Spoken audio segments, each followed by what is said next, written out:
सदाशिवसमारम्भां शङ्कराचार्यमध्यमाम् अस्मदाचार्यपर्यन्तां वन्दे गुरुपरम्पराम् அகர முதலே எழுத்தெல்லாம் ஆதிபகவன் முதற்றே உலகு. நம்ம முதல் 2 குறள் பார்த்துருவோம். கற்றதனால் ஆய பயனின் கொல் வாளறிவன் நற்றால் தொழா அரணின். இதுல எதுக்காக இறைவனை நம்ம தொழ வேண்டும்ன்றதை பத்தியும் பேசிட்டு இருக்கோம்.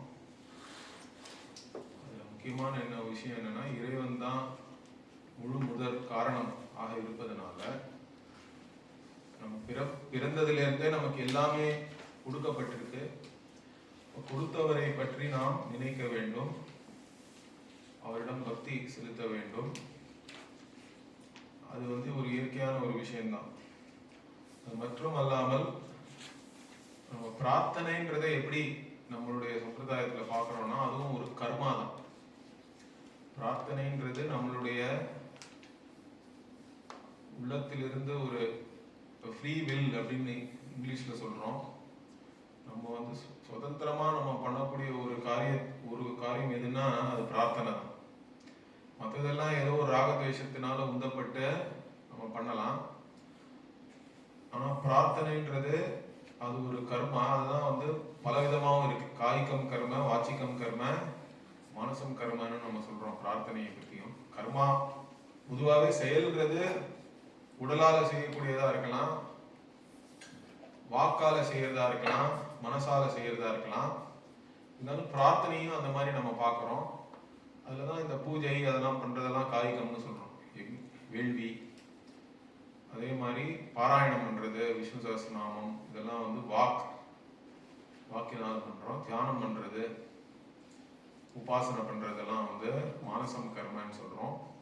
பிரார்த்தனை என்பது கர்மாவாக இருப்பதனால் அதற்கு பலன் உண்டு.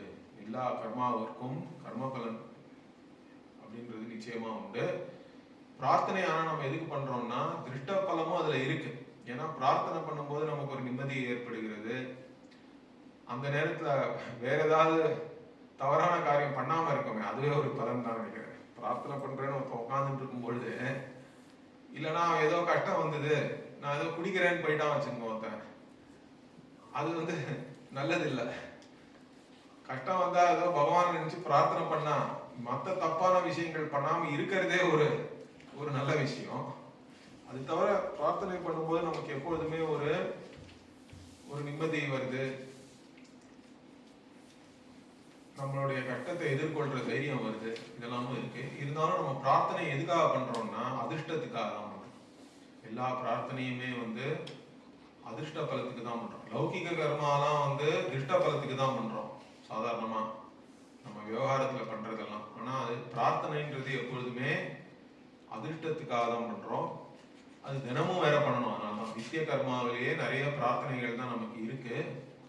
ஏன் தினமும் பண்றோம்னா, தினமுமே நமக்கு பாவ புண்ணியங்களானது கழிஞ்சிட்டு இருக்கு. தினசரி அதுதான் நம்ம பிராரப்தம்னு சொல்றோம். இந்த உடலை ஆரம்பிச்ச கர்மாவானது இந்த நம் வாழ்க்கை முழுவதும் அது தினசரி கழிஞ்சிட்டே இருக்கு. அப்ப தினசரி ஆனா நமக்கு என்ன வேணும், பாபத்தை நம்ம போக்கிட்டு புண்ணியத்தை நிறைய ஆக்கணும். அதுதானே நம்மளுடைய எண்ணமா இருக்கணும்.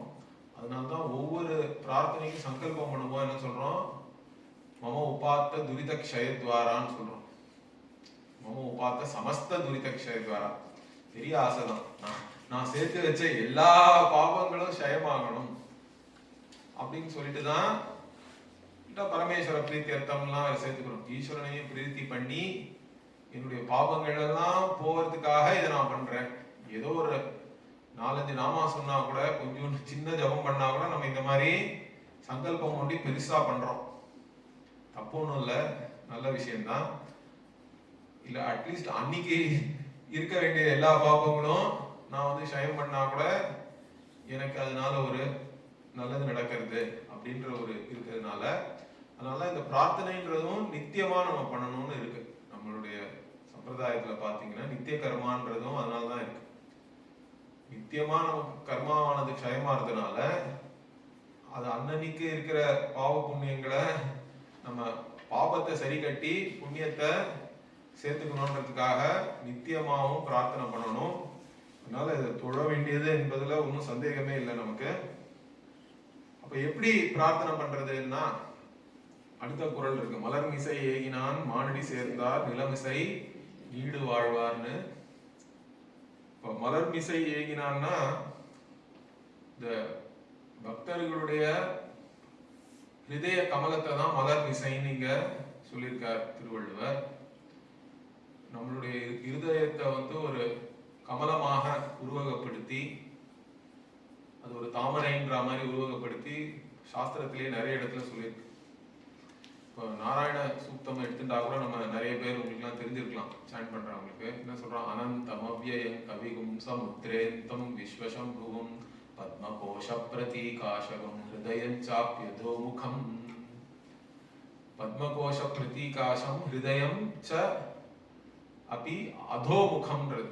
அப்படின்னா அந்த சூத்திரத்துல என்ன சொல்லிருக்கா, தாமரை அதோமுகமா இருக்கான். திருப்பி தாமரையை திருப்பி போட்டா எப்படி இருக்கோ அந்த மாதிரிதான் நம்மளுடைய ஹிருதயம் இருக்கு. அந்த ஹிருதய ஆகாசத்துலதான் நாராயணன் வீற்றிருக்கிறார் அப்படின்னு உபாசனை பண்ணுன்றது. இந்த மாதிரி ஏன் சொல்றதுன்னா, அந்த நம்மளுடைய ஹிருதயத்துல யார் இருக்காருன்னா, நம்ம ஹிருதயத்திலையும் புத்தி அதுல அந்த சைத்தன்யமா இருக்கிறது பகவான் தான். இது வேதத்துல சொல்லியிருக்கு, கீதையிலையும் சொல்றார், நிறைய இடத்துல சொல்றார். நான் தான் அகமாத்மா குடாகேஷ சர்வபூதாசே ஸ்திதா, இந்த கீத ஸ்லோக நீதி கூட நம்ம பார்த்தோம். ஸோ எல்லாருடைய ஹிருதயத்திலையும் ஆத்மாவாக நான் தான் இருக்கிறேன். இல்லாட்டா ஈஸ்வரஸ் சர்வபூதேஷு ஹிருத்தேஷேந்தர திஷ்டத்தின்லாம் அவர் சொல்றார். ஹிருத்தேஷே 18வது அத்தியாயத்துல ஈஸ்வரன் எல்லா பூதங்களின் ஹிருதயத்திலையும் இருக்கிறார். பிராமேன் சர்வபூதானி எந்திராரூடானி மாயையான் அப்படின்னு. நான் தான் உன்னுடைய ஹிருதயத்துல உட்கார்ந்துட்டு உன்னை இயக்கி கொண்டிருக்கிறேன். அந்த மாதிரி எல்லாருடைய ஹிருதயத்திலையும் பகவான் ஏற்கனவே இருக்கார். ஆனா அதை நம்ம தெரிஞ்சுக்கணும். ஆனா தெரியாம எல்லாரும் விவகாரம் பண்ணிட்டு இருக்காங்க.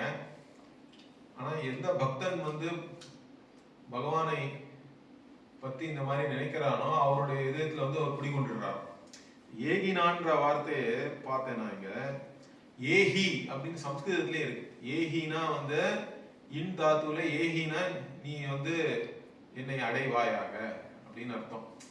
அடைவதுதான் அது. ஏஹின்றது ஹி தமிழ்ல கிடையாது, அது ஏகியா கூட இருக்கலாம். ஸோ இந்த ஏகினான்ற வார்த்தை இதுதான் அதுக்கு தமிழ்ல இப்படி சொல்லாமான்றது எனக்கு தெரியாது. இருந்தாலும் அதை பார்த்த உடனே எனக்கு அந்த ஏகினான்றதை பார்த்த உடனே ஏஹின்ற வார்த்தை சம்ஸ்கிருதத்திலையும் இருக்கு, இதே அர்த்தம் தான். ஸோ அவனுடைய அடி சேர்ந்தார், மானடி சேர்ந்தார். இறைவன் அடிதான் நம்ம பிடிச்சுக்கணும் அப்படின்றது நம்ம பழமொழியெல்லாம் இருக்கு. அடி உதவராப்புல அண்ணன் தம்பி உதவ மாட்டான்னு ஒரு பழமொழி இருக்கு. அதுக்கு சாதாரணமா மக்கள் தப்பா அர்த்தம் புரிஞ்சிட்டு இருக்காங்க. அடிதடின்ற மாதிரி அடி உதவராப்புல அண்ணன் தம்பி உதவ மாட்டான்னா அதுக்கு என்ன ரியலா என்ன அர்த்தம்னா, அண்ணன் தம்பி எல்லாம் கூட உறவினர்கள்லாம் கூட உங்களுக்கு உதவ முடியாது, இறைவனுடைய அடியை நீங்க பிடிச்சிக்கணும்ன்றதுதான் அதுக்கு அர்த்தம். இந்த குரல்ல இருந்தா அந்த பழமொழி வந்திருக்கணும். மானடி சேர்ந்தார்னா அதனாலதான் அந்த இறைவன் அடின்றத வெறும் அடின்னு நிறுத்திட்டாங்க. ஆனா இவங்க அது அடிதடி அந்த மாதிரி நினைச்சிட்டு இருக்காங்க சில பேர். அது தப்பான அர்த்தம். அந்த மாதிரிதான் இன்னொரு பழமொழி கூட உண்டு, கல்லை கண்டால் நாயை காணும், நாயை கண்டா கல்லை காணும்னுவாங்க சில பேர். அப்படின்னா அவங்களுடைய அர்த்தம் என்னது, ஒரு விஷயம் நமக்கு தேவைப்படும் போது அது நமக்கு கிடைக்க மாட்டேங்கிறதுன்ற மாதிரி சொல்றாங்க. நாயை கல்லால் அடிக்கணும்னு நினைக்கும் போது கல் கிடைக்கலன்னா அப்ப என்ன பண்றதுன்னா, முதல்ல நாயை போய் எது கல்லால் அடிக்கணும், அது தேவையில்லாத வேலை. அந்த மாதிரி அர்த்தம் கிடையாது. அது அந்த பழமொழி ரொம்பவும் வேதாந்தமான பழமொழி. ஏன், நீங்க ஒரு விஷயத்த கல்லா பாத்தீங்கன்னா அங்க நாய் இல்லையே, நாயுடைய சிற்பம் இருக்குன்னு வச்சுக்கோங்க. அது நாயா பாத்தீங்கன்னா அவங்களுக்கு பயம் வரலாம், ஒருவேளை அந்த நாய் கடிச்சிருச்சுன்னா என்ன பண்றதுன்னு. நீங்க அது நாயா பாத்தீங்கன்னா அங்க கல் இல்லை, கல்லா பாத்தீங்கன்னா அங்க நாய் இல்லை. ஏன்னா கல்லுல ஏது நாய், கல்லா பாத்தீங்கன்னா கல்லுதான் இருக்கு. நாய் மாதிரி அதுக்கு உருவம் இருந்தாலும் அது உண்மை இல்லையே, நாமரூபம் உண்மை இல்லைன்றதுக்கு இந்த மாதிரியான பழமொழிகள்லாம் நமக்கு வழக்குல இருந்திருக்கு. கல்ல கண்டா நாயை காணும்னா என்ன அர்த்தம், நீங்க அதை கல்லா பாத்தீங்கன்னா அங்க நாயின் பயமும் இல்லை, ஒன்றும் இல்லை. ஆனா அது என்னமோ நாய் வந்து உங்களை கடிக்க வரா மாதிரி ஒரு சிற்பம் இருக்கு வச்சுங்க. அப்ப அது நாயா பார்த்தீங்கன்னா பயம்தான். இதேதான் அந்த திருமூலர் சொன்னதுதான் இந்த பழமொழியும். மரத்தை மறைத்தது மாமத யானைன்னு அவர் சொன்னது வந்து மத யானை போன்ற ஒரு சிற்பத்தை வந்து நீங்க அது உண்மையாக மத யானைன்னு பார்த்தீங்கன்னா அப்ப பயம்தான் வரும். அப்போ ஓடதான் நீங்க வந்து எத்தனைப்பீங்க. ஆனா அதுவே யாராவது வந்து அது வந்து யானை இல்லப்பா, அது வெறும் மரம் தான்னா, அப்போ மரத்தில் மறைந்தது மாமத யானைன்றார். அதனால்தான் மரத்துக்குள்ள மாமா அதுக்காக அதை வந்து நீங்க மரமா பாத்தீங்கன்னா மரத்தினுடைய சுரூபத்துல யானை அதெல்லாம் எதுவுமே கிடையாது. அங்க வந்து யானை இருக்கவும் முடியாது, யானை மறைஞ்சே போச்சு.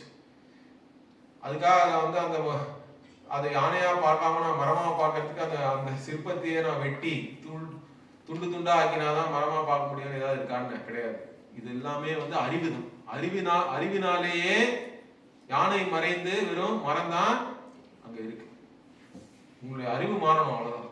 அறியாமை போய் அறிவு வந்தாலே உங்களுடைய காட்சியே வந்து மாறிவிடுகிறது அப்படின்றதுதான் அதுல இருக்கிற அழகு. சரி, இது எதுக்காக இதெல்லாம் சொன்னேன்? அடியிலிருந்து அந்த இறைவனுடைய அடியை சேர்ந்தாருக்கு வந்து நிலமிசை நீடு வாழ்வார்னு சொல்றாரு. இந்த இடத்துல வந்து நிலமிசைன்றது வந்து ஒரு சொர்க்கலோகம் பிரம்மலோகம்னு தான் நம்ம அர்த்தம் எடுத்துக்கணும். ஏன்னா நீடு வாழ்வார்னு இருக்கு. இது சகுன பிரம்ம உபாசனையை தான் வந்து இங்க திருவள்ளுவர் சொல்றார். யார் சகுன பிரம்ம உபாசனம் பண்றாங்களோ அவங்க வந்து பிரம்மலோகத்துக்கு போவாங்கன்றது நம்ம சாஸ்திரத்துல இருக்கிற ஒரு விஷயம்தான்.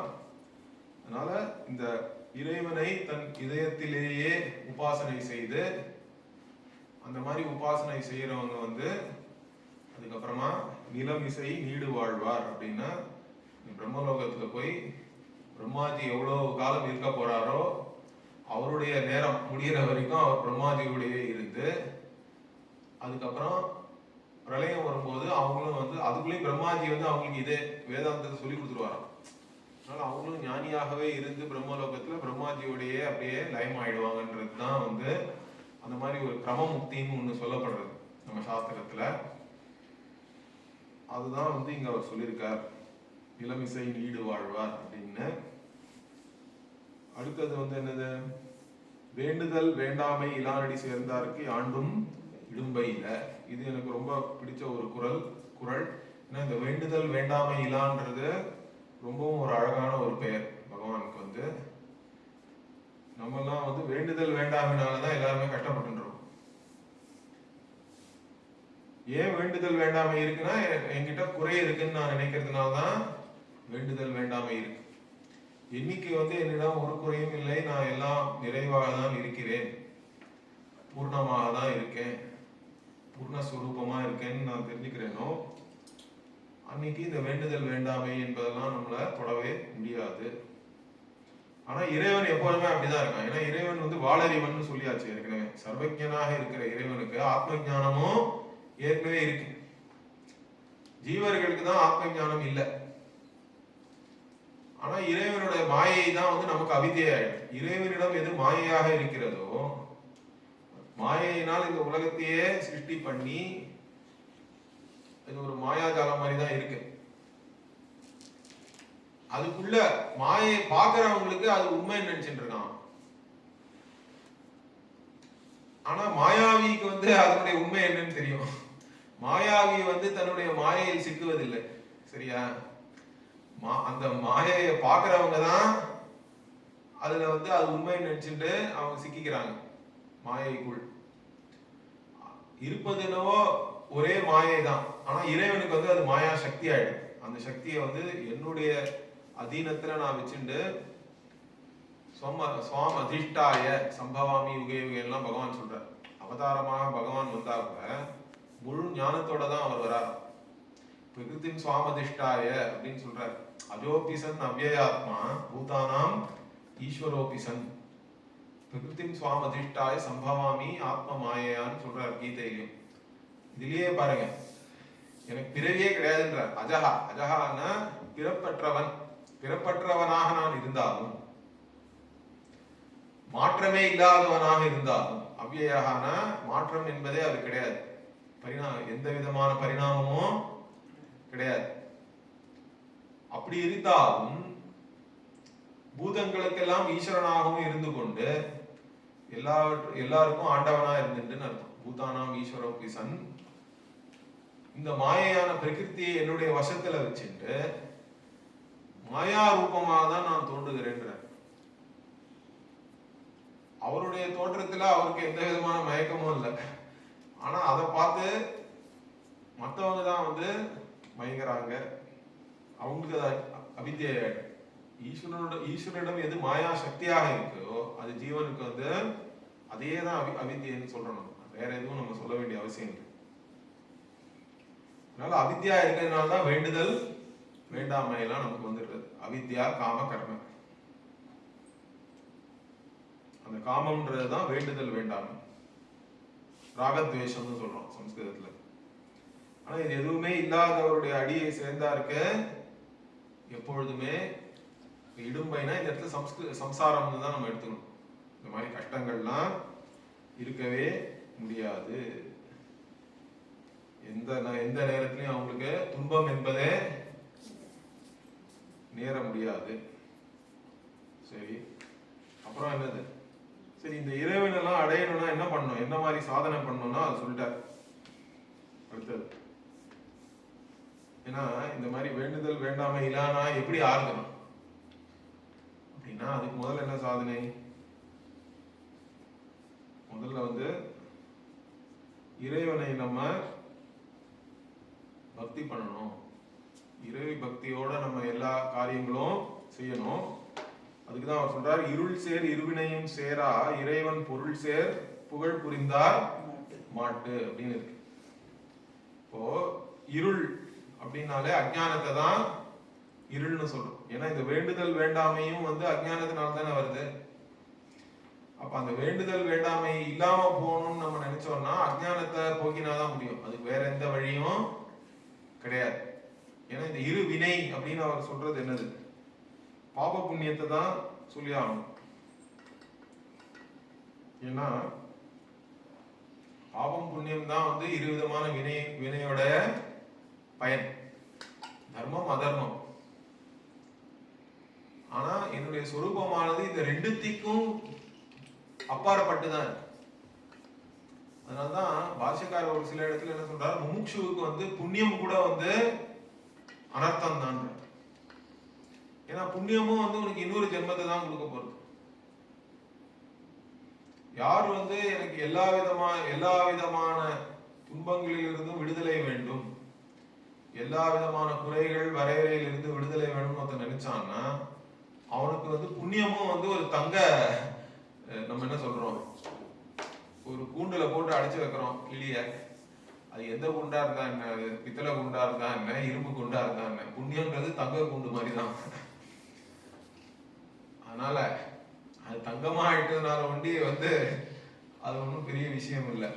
அந்த மாதிரி புண்ணியம் பாபம் ஆகிய இரு வினையிலிருந்தும் நம்ம விடுபட வேண்டும் என்பதுதான் ஒரு மூக்ஷினுடைய இச்சை.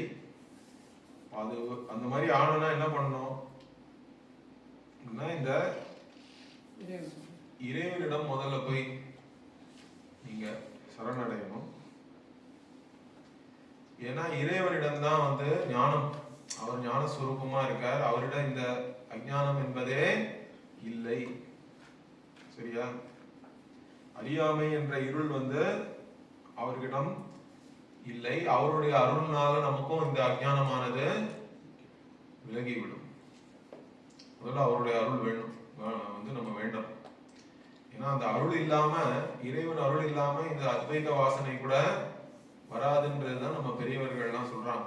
அத்வைத வாசனை விடுங்க, இந்த மனுஷ ஜென்மம் என்பதே நம்ம எடுத்திருக்கோம்னா அதுவே ஏதோ ஒரு பெரிய புண்ணியத்தினாலதான் நமக்கு கிடைச்சிருக்கு. அதுவே ஒரு அருள் தான். மனுஷ ஜென்மம் எடுத்து அதுக்கப்புறம் ஒரு குருவிடம் போய் படிக்கணும்ன்றது அதோடைய ஒரு பெரிய அருள் தான், நமக்கு கிடைத்த அருள்னு தான் நம்ம எடுத்துக்கணும். எல்லாமே வந்து இறைவனுடைய அருள்னால தான் நமக்கு வந்திருக்கு. அதனால இறைவனுடைய அருளை தான் நம்ம முதல்ல தேடணும். அப்படி தேடினாதான் இந்த இருளான அஞ்ஞானத்தில் இருந்து நீங்கி வேண்டுதல் வேண்டாமை இல்லாத ஒரு நிலையை நாம் அடைய முடியும். இல்லைன்னா அதுக்கு வழியே இல்லை. வேற எந்த கர்மாவை பண்ணாலும் உங்களுக்கு அதனால வந்து என்னமோ எனக்கு நான் வந்து நிறை கிடைத்து விடும் அப்படின்னு நினைக்கிறதே தான் வந்து சம்சாரம். அப்போ வந்து அது முடிவில்லாம போயிட்டே இருக்கும். கரெக்டா? தீர்க்க ரோகம் தான் இல்லட்டா. அப்படி இல்லைன்னா அது முடிவே இல்லாத ஒரு கடல் தான். அப்போ நீந்திட்டே இருக்க வேண்டியதான்.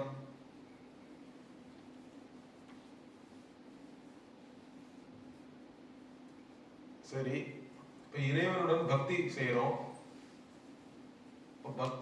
பக்தியோட நம்ம சுதர்மத்தை செஞ்சோம், கர்மாவை செஞ்சோம்னா அதுதான் வந்து நம்ம யோகம்னு சொல்றோம்.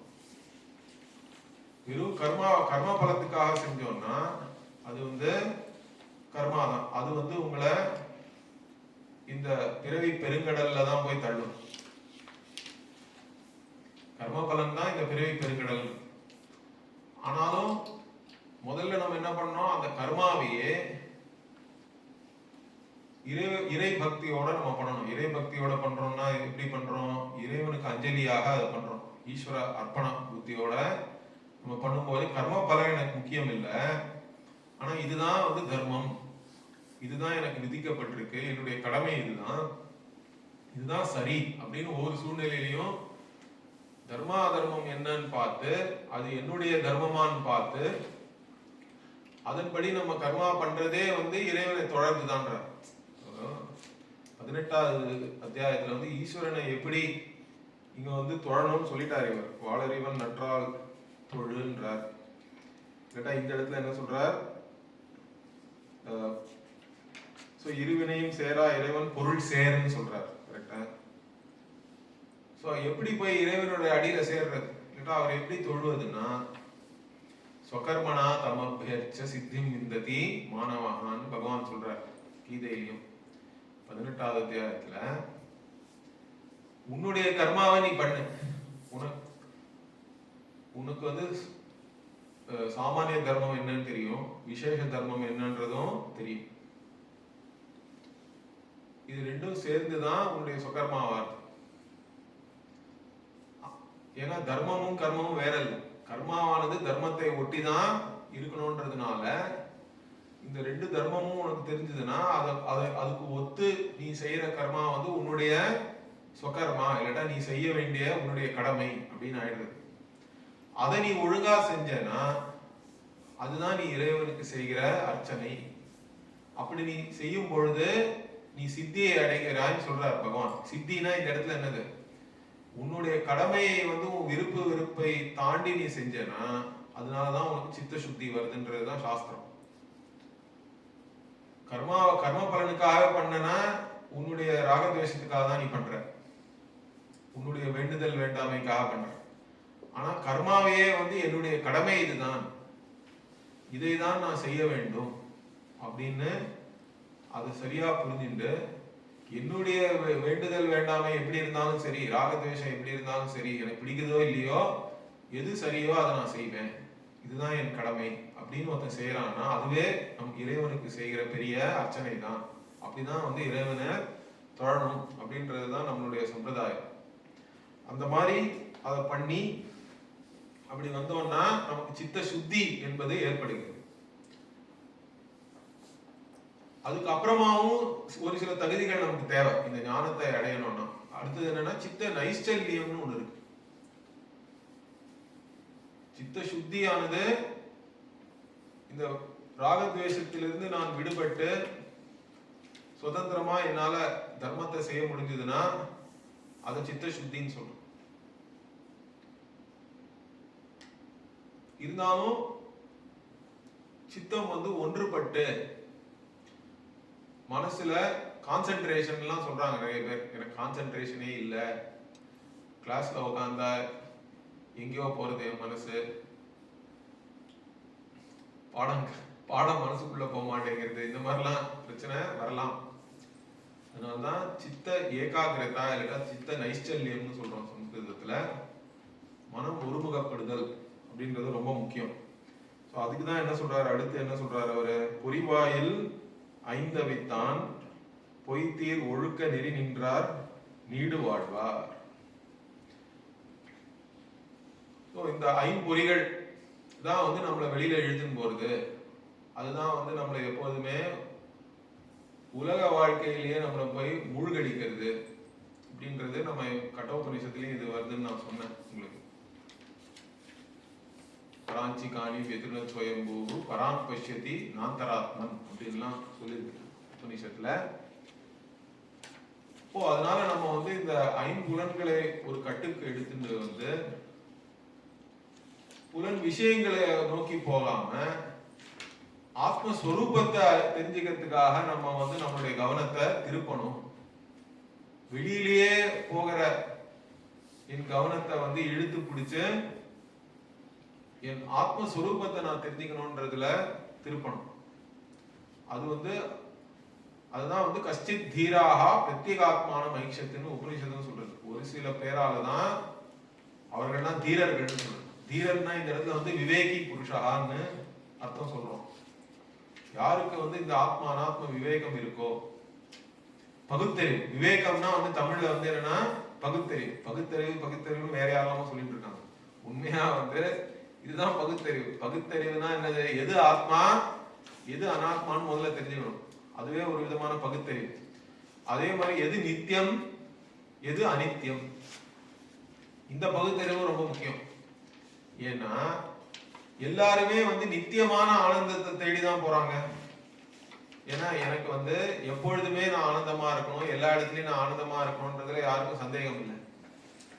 அந்த மாதிரியான ஆனந்தம் என்னன்னா அது நித்தியமான ஆனந்தமா தானே இருக்கணும். அப்பா எல்லா இடத்துலயும் எப்பொழுதுமே நான் ஆனந்தமா இருக்கணும்ன்றது என்னுடைய குறிக்கோளா இருந்ததுன்னா நான் எதை தேடுறேன்னு அர்த்தம்? அப்போ நித்தியமான ஆனந்தத்தை தேடுறேன்னு அர்த்தம். ஆனா அது எங்க போய் தேடுற? அங்கதான் அறியும். அதை போய் அனித்தியமான வஸ்துல போய் நித்தியமான ஆனந்தத்தை நீ தேடினா அது கிடைக்குமா? கிடைக்க வாய்ப்பே இல்லை.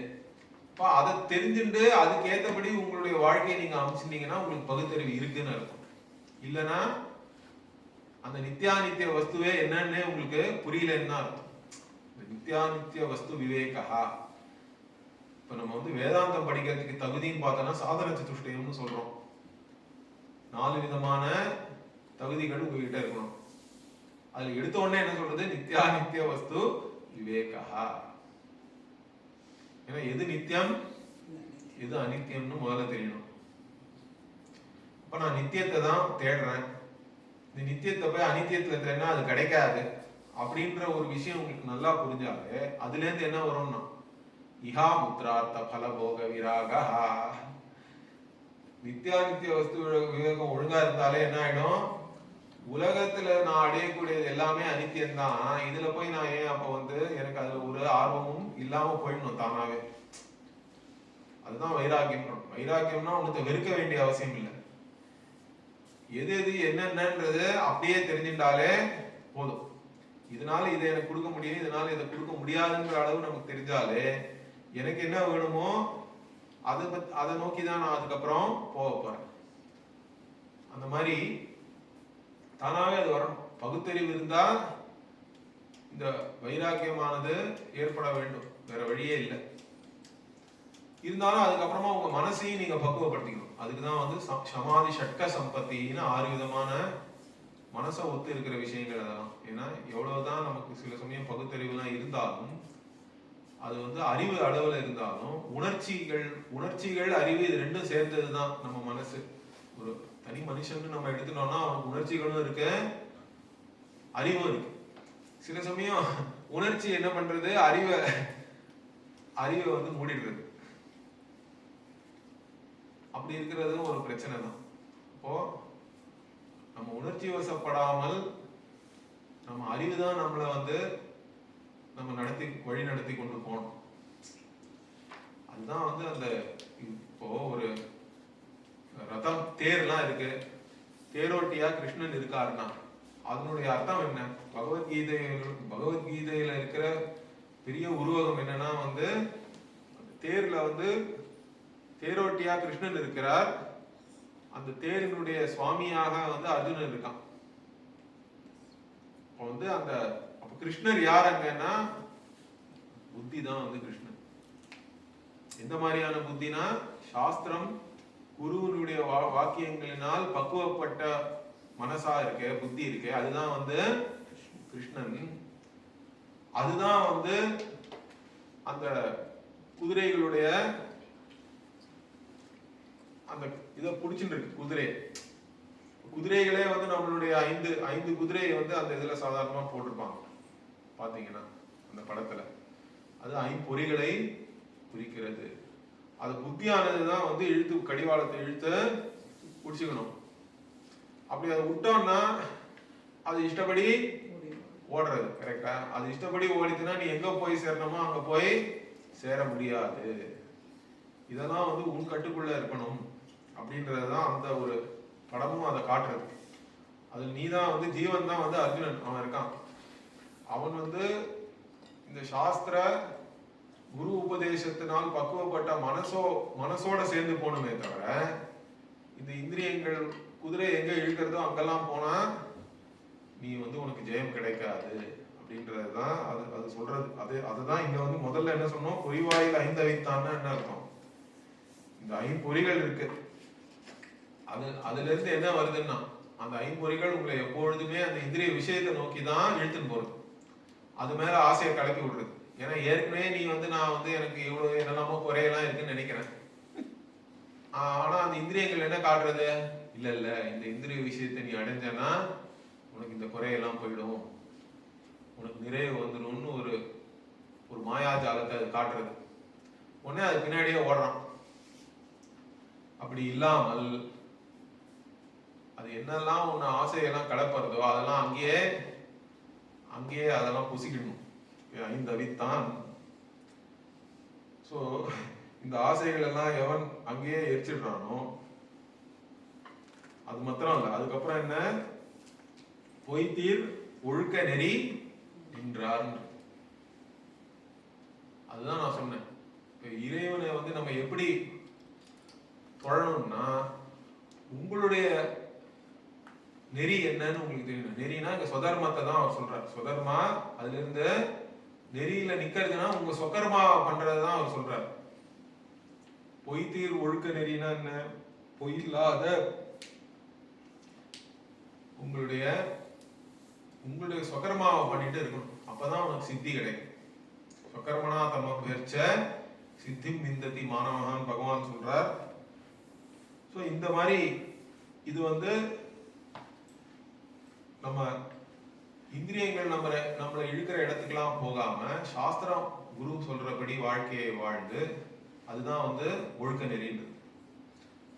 அப்படி வாழும் பொழுது என்னுடைய கடமை என்னவோ அதை தான் நான் செய்வேன். ராகத்வேஷத்துக்கு உட்பட்டு அதர்மத்தை செய்ய மாட்டேன். அந்த மாதிரி ஒரு அதர்மம் வந்து பொய். அதர்மம் வந்து நமக்கு அதர்மம் பண்ணி ஏதோ நமக்கு நல்லது கிடைச்சிரும்னு நினைச்சாலும் அந்த மாதிரி அது நடக்க போறதே இல்லை. அதுதான் அதுல இருக்கிற பொய். உண்மையான வழி என்னன்னா தர்மத்தின்படி நிற்பதுதான் உண்மையான வழி. அதான் சத்தியமான வழி. அதை வந்து நம்ம கடைபிடித்து நின்றார் நீடு வாழ்வார். இந்த இடத்துல நீடு வாழ்வார்ன்றதுல வந்து முக்கியமான முன்னாடி இருக்கிற நிலமிசை நீடு வாழ்வார்னு ஏற்கனவே சொல்லிட்டார்.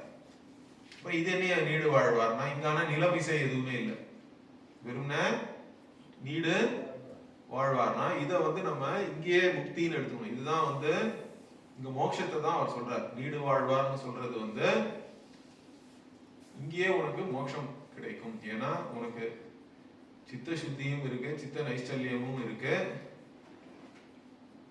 அது தவிர குரு சாஸ்திர உபதேசத்தினால பக்குவப்பட்ட மனசும் இருந்ததுன்னா இப்ப இங்கேயே உனக்கு மோட்சம் கிடைத்து விடும். இங்கேயே நீ நீடு வாழ்வாய் அப்படின்றது. இதுதான் வந்து நம்ம சாஸ்திரத்துல வகுத்து கொடுத்த வழிமுறையே இதுதான். முதல்ல சித்த சுத்தி ஏற்படணும், சித்த நைஷ்டல்யம் ஆனது ஏற்படணும், அப்புறம் நீ சாஸ்திரத்தை கேட்கணும். அப்போ இதனால்தான் பக்குவப்பட்ட மனசுல ஞானம் வந்து ஏற்பட்டே தீரும். இதுல எந்த சந்தேகத்திற்கும் இடம் இல்லை அப்படின்றத இங்கேயும் அவர் அழகா சொல்லிட்டார். அது தவிர என்னது, தனக்கு உமை இல்லாதான் தாழ் சேர்ந்தார் கல்லால் மனக்கவலை மாற்றல் அரிது. இறைவனுக்கு இன்னொரு அழகான பெயர் தரார் இவர். தனக்கு உமை இல்லாதான் அப்படின்றது இன்னொன்று. இறைவனை வந்து யாரோடையும் ஒப்பிட்டு பார்க்க முடியாத அளவு எல்லா விதமான சிறப்பும் அவர்கிட்ட தான் இருக்கு. இதுதான் நம்ம ஏற்கனவே விபூதி யோகம்னு சொன்னேன். நான் கீதையிலையும் வந்து எங்கெல்லாம் ஒரு சிறப்பான விஷயம் இருக்கோ அது வந்து நான் தான் அப்படின்னு நம்ம வந்து தெரிஞ்சுக்கணும். ஒப்பிலி அப்பன்னு வேற நம்ம சொல்றோம் அப்படின்னு ஒரு நம்ம கோயில்லாம் இருக்கு கரெக்டா. அது உப்பிலி அப்பன்னு சொல்லிடுறாங்க நிறைய பேரு. உப்பு கிடையாது, ஒப்பு இல்லாதவன்றதுதான் ஒப்பிலி அப்பன் தான் இருக்கணும் அது அந்த பெயர். அந்த மாதிரி பெருமாள் கோயிலும் இருக்கு. சோ யார் எதோடும் ஒப்பிட முடியாத அனந்த ஸ்வரூபமாக இருப்பதுதான் இறைவன். இறைவன் வந்து அனந்தமாக இருக்கிறார்னா அப்ப அதனோட மற்ற எல்லாமே வந்து அந்தமுடையது, வரையறை உடையது, குறையுடையது தான். இறைவன் ஒன்றுதான் நிறைவாக இருக்கிறார். அதனால வந்து அவரோட எதையுமே ஒப்பிட முடியாது. அதனால ஒப்பில்லாதவர் தனக்கு ஊமை இல்லாதான். யாரோடையும் அவரை ஒப்பிட்டு பார்க்க முடியாது.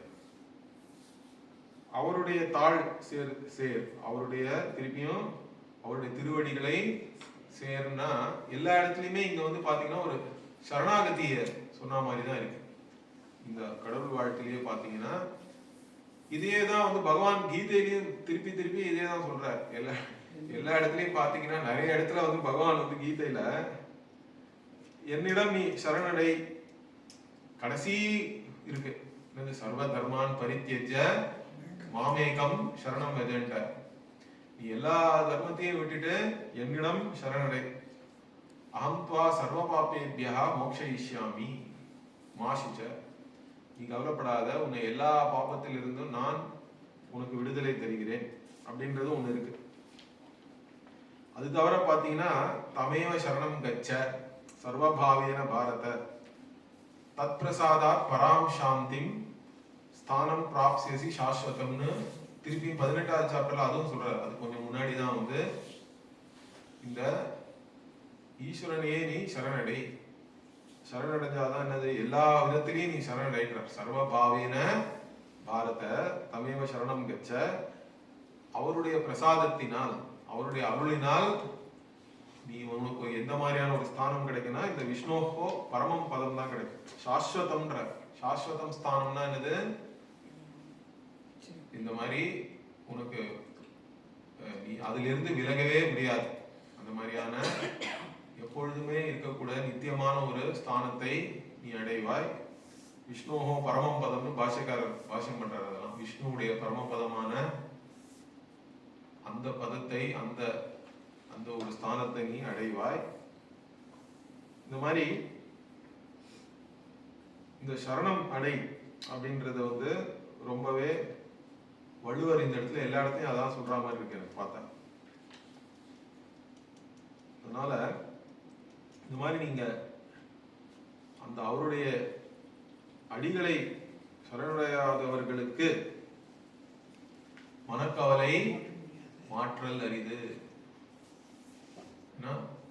உங்களுக்கு அவருடைய அடியை சேரலன்னா என்ன அர்த்தம்னா அப்ப நீங்க வந்து நான் தான் அப்படின்னு அகங்காரம் தான் இருக்காங்க. அகங்காரம் எப்பொழுதுமே சிறியதுதான். எவ்வளவு பெருசா அது தன்னை காட்டிக்கணும்னு நினைச்சாலும் அகங்காரம்ன்றது மற்ற விஷயங்களை விட்டு வேறாக இருப்பதனால அதனாலேயே அது சிறிய விஷயம்தான். அப்படி அது சிறிய விஷயம் அதனோட உங்களுடைய நீங்க வந்து உங்க ஆத்மா அதனோட சேர்த்துட்டீங்கன்னா என்ன ஆகுது, அதனால கஷ்டம் தான் வரும், கவலை தான் வரும். அதை வந்து யாராலையும் மாற்ற முடியாது. எப்போ வந்து நமக்கு தேகாத்ம புத்தி இருக்கோ அகங்காரத்தோடையும் நமக்கு வந்து அந்த அத்தியாசம் இருக்கு. இதுதான் அத்தியாசம்னு சொல்றாரு பாஷ்யக்காரர். என்கிட்ட இல்லாத ஒரு விஷயத்தை போய் என்கிட்ட இருக்கிறதா நினைச்சுக்கிறேன். நான் என்ற எது இல்லையோ அதுல போய் நான் என்ற எண்ணத்தை நான் வச்சேன்னா இதை வந்து அத்தியாசம்னு சொல்றாரு. அந்யோன்ய அத்தியாசம். என்னிடத்தில் இல்லாத விஷயத்த என்னிடத்தை வைக்கிறேன். அதே மாதிரி என்னிடத்தில் இல்லாத தர்மங்களை என்னிடத்தில் இருக்கிறதாக நினைக்கிறேன். இந்த அத்தியாசத்தினாலதான் எல்லா விதமான பிரச்சனையும் வருது. இது போனோம்னா நம்ம இறைவனடையை தான் சரணடையணுமே தவிர வேற வழியே. இறைவனடைய சரணடைகிறதுனா என்ன அர்த்தம்? சரணடைந்து நீ என்ன தெரிஞ்சுக்க போறன்னா நானும் இறைவனும் வேற இல்லைன்னு தான் அந்த ஞானம் வரணும் கடைசியில். அதுதான் வந்து சரணாகதி. சரணாகதினா உன்னுடைய குறைகள் எல்லாத்தையும் நீ சரணம் பண்ணியாச்சுன்னா, என்னுடைய வரையறைகள் எல்லாத்தையும் நான் அதை வந்து இறைவனிடம் கொடுத்துட்டேன் அப்படின்னா என்ன மிஞ்சோம்னா நிறைதான் மிஞ்சம். எல்லா குறையும் வந்து நீ வந்து கொடுத்தாச்சுன்னா என்ன இருக்க போகுது உங்ககிட்ட? உன்னுடைய வரையறை எல்லாத்தையும் நீ வந்து இறைவனிடம் கொடுத்துட்டானா உங்ககிட்ட இருக்கிறது வந்து அனந்தம் தான், பூர்ணம் தான் உன்னோட இருக்க போறது. அதுதான் உண்மையான சரணாகதி. இதுல சில பேர் வந்து சரணாகதின்னு சொல்லிட்டு நான் வேற பகவான் வேறன்னு வேற சொல்லிட்டு இருக்காங்க. அந்த மாதிரி இருக்கிறவனுக்கு வந்து எப்படி சரணாகதி அடைக்க முடியும்? ஏன்னா சரணாகதின்னு எடுத்துட்டோம்னா நான் சரணடைஞ்சிட்டேன்னு சொல்லிக்கிறதே அதுல ஒரு அகங்காரம் வந்துடும். நான் தான் இருக்கிறதுலே பெரிய ஆள், ஏன்னா நான் இறைவன் கிட்ட சரணடைஞ்சிட்டேன். அதனால்தான் இன்னொரு ஒரு நம்ம சம்பிரதாயத்துல ஒரு ஒரு பழமொழி உண்டு. என்னது? ஏன தியஜதி தத் தியஜன்னு சொல்றாங்க. எதனால் நீ இதெல்லாத்தையும் விட்டியோ அதையும் கடைசியில நீ விட்டுதான். எப்படி இந்த வெட்டியான் வந்து ஏதோ ஒரு குச்சியை வச்சு முதல்ல அந்த தீயை வந்து மூட்டிகிட்டே இருக்கான், அதை கிளறி விட்டுட்டே இருக்கான் ஒழுங்கா எரியணும்னு. கடைசியில் என்ன பண்றான்னா அந்த குச்சியும் வந்து அந்த சிதையிலேயே போட்டுடுறான். போட்டு அதுவும் வந்து அதோட எரிஞ்சு போயிடணுமா. அந்த மாதிரி இல்லாட்டா இன்னொரு என்ன சொல்றோம், தண்ணி கலங்கி இருக்குன்னா அதுல அந்த படிகாரம் போடுறோம்.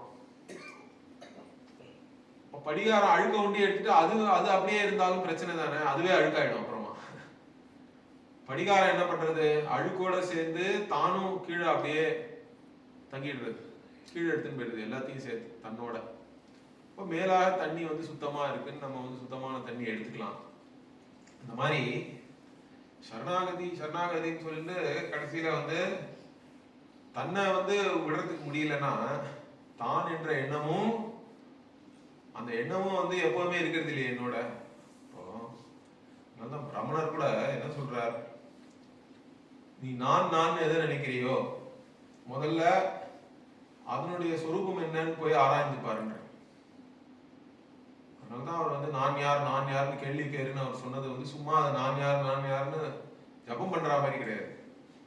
அது வந்து ஒரு விசாரம். நான் நீங்க நினைக்கிறீங்க,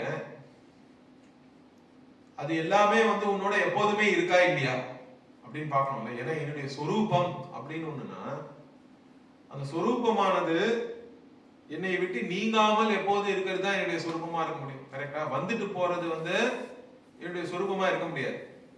இப்போ இப்போ யாரோ ஒருத்தருடைய வீடு என்னன்னு எனக்கு தெரியல,